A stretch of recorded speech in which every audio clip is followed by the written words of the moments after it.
নমস্কাৰ বন্ধুসকল, good afternoon. আপোনালোকে কেনে আছে? নিশ্চয় ভালে আছে। তো মই আজি গুৰুত্বপূৰ্ণ টপিক লৈ আহিছোঁ এটা। তো সকলোৱে কৈ আছে যে কমেণ্টত জনাই আছে যে এডমিট কাৰ্ড মোৰ অহা নাই, মই এতিয়া ইণ্টাৰভিউ দিব নোৱাৰিম, তো এডমিট কাৰ্ড কেতিয়া আহিব? তো ইয়াতে মই দুটা কথা ক'ব বিচাৰিছোঁ। তো এডমিট কাৰ্ড চাওক, এডমিট কাৰ্ড বহুতৰে অহা নাই। মোটামুটি 25টামান ডিষ্ট্ৰিক্টত আৰম্ভ হৈ গৈছে এতিয়ালৈকে। অসম অভিযান ইণ্টাৰভিউ 25-30টামান ডিষ্ট্ৰিক্টত হৈ গৈছে। ফ্ৰেণ্ডছ, আপোনালোকৰ যদি এতিয়াও এডমিট কাৰ্ড অহা নাই, তো মই এটা ভিডিঅ' বনাই দিছোঁ। তো আপোনালোকে এই ভিডিঅ'টো চাই লওক। তো আপোনালোকে সম্পূৰ্ণ ভালদৰে চাই ল'ব। এতিয়া কথা হ'ল যে দুটা উপায় আছে যে এডমিট কাৰ্ড কিয় অহা নাই যদি জানিব বিচাৰে।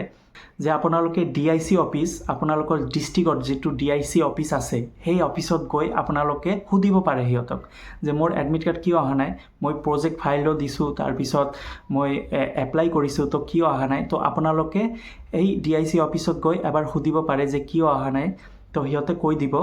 নতুবা আপোনালোকে নিজে চেক কৰিব পাৰিব যে অনলাইনত চেক কৰিব পাৰিব। কমা ৱেবছাইটত গৈ আত্মনিৰ্ভৰশীল অসম অভিযান যিটো ৱেবছাইট, সেই ৱেবছাইটত গৈ আপোনালোকে নিজে চেক কৰিব পাৰিব। তো ফ্ৰেণ্ডছসকল, মই বহুত ষ্টুডেণ্ট কেণ্ডিডেটক কৈ দিছোঁ যে আপোনালোকৰ যদি এডমিট কাৰ্ড এতিয়াও অহা নাই, তো আপোনালোকে নিজে DIC অফিচত গৈ এবাৰ চেক কৰিব পাৰে বা সুধিব পাৰে যে মোৰ এডমিট কাৰ্ড কিয় নাহিলে। তো প্ৰজেক্ট ফাইল যদি জমা দিছে তেন্তে এডমিট কাৰ্ড আহিবই লাগিব। তো এইটোৰ বাবে আপোনালোকে DIC অফিচত গৈ এবাৰ খবৰ ল'ব পাৰে। নতুবা আপোনালোকে কমা ৱেবছাইটত গৈ আপোনালোকে চেক কৰিব পাৰে যে আপোনালোকৰ এডমিট কাৰ্ড আহিছে না অহা নাই। তো ফ্ৰেণ্ডছসকল, এতিয়া মই দেখাই দি আছোঁ যে আপোনালোকে কেনেদৰে চেক কৰিব পাৰিব। তো ভিডিঅ'টো চাই ল'ব। তো বন্ধু-বান্ধৱীসকল, ভালদৰে ভিডিঅ'টো চাব আপোনালোকে, কাৰণ এইটো ইম্পৰ্টেণ্ট ভিডিঅ' হয়। তো আপোনালোকে প্ৰথমত গুগলত, মোবাইলত নতুবা লেপটপত আপোনালোকে গুগলত চাৰ্চ কৰিব কমা CMAAA, ইয়াতে লিখি চাৰ্চ কৰিব। চাৰ্চ কৰাৰ পিছত প্ৰথম যিটো ইয়াতে চাওক লিখা আছে চিফ মিনিষ্টাৰ আত্মনিৰ্ভৰশীল অসম অভিযান 2.0, তো ইয়াতে ক্লিক কৰি দিব। ক্লিক কৰাৰ পিছত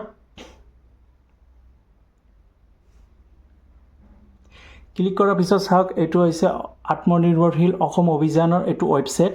ইয়াতে চাওক ওপৰত লিখা আছে লগইন। এই লগইন অপশ্যনত ক্লিক কৰি দিব। এই লগইন অপশ্যনত ক্লিক কৰাৰ পিছত ইয়াতে এণ্টাৰ ইয়াৰ কণ্টেক্ট নাম্বাৰ, আপোনালোকে যিটো নাম্বাৰ দি আপোনালোকে ৰেজিষ্ট্ৰেশ্যন কৰিছে সেই নাম্বাৰটো ইয়াতে লিখিব। এই নাম্বাৰটো লিখাৰ পিছত তাৰপিছত লগইন উইথ OTP, ইয়াতে লিখা আছে চাওক লগইন উইথ OTP, ইয়াতে ক্লিক কৰি দিব আৰু নাম্বাৰটো ইয়াতে লিখিব। তো মই মোৰ নাম্বাৰটো ইয়াতে লিখি লগইন OTPত ক্লিক কৰি তাৰপিছত কেপচা কোডটো দি ইয়াতে চেণ্ড OTPত ক্লিক কৰিম। এতিয়া মই লগইন OTPত ক্লিক কৰি OTPটো বহাই দি তাৰপিছত ছাবমিট কৰিছোঁ। ছাবমিট কৰাৰ পিছত এইটো হৈছে মোৰ প্ৰফাইল ডেছবৰ্ড। ইয়াতে চাওক লিখা আছে যে কমা 1.0, তো মই 1.0 অৰ্থাৎ প্ৰথম পৰ্যায়তে মই লাভ কৰিছোঁ। আপোনালোকে এতিয়া হ'ব 2.0। তো আপোনালোকৰ যেতিয়া এই OTP আৰু আপোনালোকৰ ৰেজিষ্ট্ৰেশ্যন নাম্বাৰ দি যেতিয়া লগইন কৰিব, তেতিয়া আপোনালোকৰ এটা এনেকুৱা ধৰণৰ এটা ডেছবৰ্ড খুলিব। তাতে তলত লিখা থাকিব যে চিফ মিনিষ্টাৰ আত্মনিৰ্ভৰশীল এডমিট কাৰ্ড ডাউনলোড। তো এতিয়া লিখা নাই কাৰণ মোৰ এইটো প্ৰথম পৰ্যায়তে হৈ গৈছে 1.0, ইয়াতে লিখা আছে চাওক কমা 1.0। তো মই 2024তে এইটো লাভ কৰিছোঁ। এইটো হৈছে কমা 2.0। তো 2.0 মই কাৰণ দুবাৰকৈ এপ্লাই কৰিব নোৱাৰিম। তো আপোনালোকৰ যিসকলৰ প্ৰথমবাৰ এপ্লাই কৰি আছে, তো আপোনালোকৰ হ'ব কমা 2.0 আৰু ইয়াতে তলত লিখা থাকিব যে ডাউনলোড ইয়ৰ এডমিট কাৰ্ড বা কল লেটাৰ, এনেকুৱা ধৰণৰ লিখা থাকিব। তো এই কল লেটাৰটো এই ডাউনলোড অপশ্যনত গৈ আপোনালোকে ক্লিক কৰি ল'ব। ক্লিক কৰাৰ পিছত আপোনালোকৰ এডমিট কাৰ্ড ডাউনলোড হৈ যাব। এনেদৰে আপোনালোকে ডাউনলোড কৰিব পাৰিব আপোনালোকৰ এডমিট কাৰ্ডখন, যিদৰে মই দেখাই দিছোঁ। তো মোৰ 2024তে মোৰ হৈ গৈছে আৰু মই অলৰেডি টকা লাভ কৰিছোঁ। তো মোৰটো আছিল কমা 1.0, যিটো ফাৰ্ষ্ট পৰ্যায়ৰ আছিল 2024ত। এইটো হৈছে 2.0 অৰ্থাৎ 2025ত। তো আপোনালোকে তাতেই লিখা থাকিব এডমিট কাৰ্ডখন, তো আপোনালোকে ডাউনলোড কৰি ল'ব পাৰিব। ফ্ৰেণ্ডছসকল, এডমিট কাৰ্ডখন তথাপিও যদি নাথাকে তাতে, তো আপোনালোকৰ আৰু এটা উপায় আছে। তো মই এইটো কৈ দিছোঁ। তো ভালদৰে শুনিব কথাটো।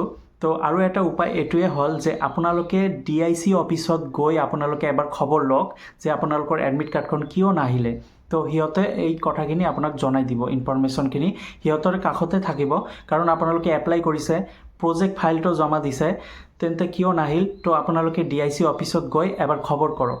অলৰেডি এতিয়া ইতিমধ্যে বহুতো ডিষ্ট্ৰিক্টত হৈ আছে তো আপোনালোকৰ যিসকলৰ এডমিট কাৰ্ড অহা নাই এতিয়ালৈকে তো আপোনালোকে DIC অফিচত গৈ এবাৰ খবৰ ল'ব পাৰে তো ফ্ৰেণ্ডছসকল এনেকুৱা বহুতো কেণ্ডিডেটৰ হৈছে যে এডমিট কাৰ্ড এতিয়া অহা নাই তো মই কমেণ্টত জনাই দিছোঁ যে DIC অফিচত গৈ এবাৰ খবৰ ল'ব পাৰে আৰু নতুবা কমা ৱেবছাইটত গৈ আপোনালোকে চেক কৰিব পাৰে যে এডমিট কাৰ্ড তাতে আছে নে অহা নাই যদি লিখা থাকে যে কল লেটাৰ ডাউনলোড ইয়ৰ এডমিট কাৰ্ড তেন্তে এই এডমিট কাৰ্ডখন ডাউনলোড কৰিব পাৰিব আৰু যদি লিখা নাথাকে তাতে যদি নাই এডমিট কাৰ্ডখন লগ ইন কৰাৰ পিছতো এডমিট কাৰ্ড বুলি কোনো লিখা নাই তেন্তে আপোনালোকে DIC অফিচত গৈ এবাৰ খবৰ ল'ব পাৰে তো ফ্ৰেণ্ডছসকল ভিডিঅ'টো কেনেকুৱা লাগিছে যদি ভাল লাগে লাইক কৰি দিব আৰু নিজৰ বন্ধু বান্ধৱীক শ্বেয়াৰ কৰি দিব ধন্যবাদ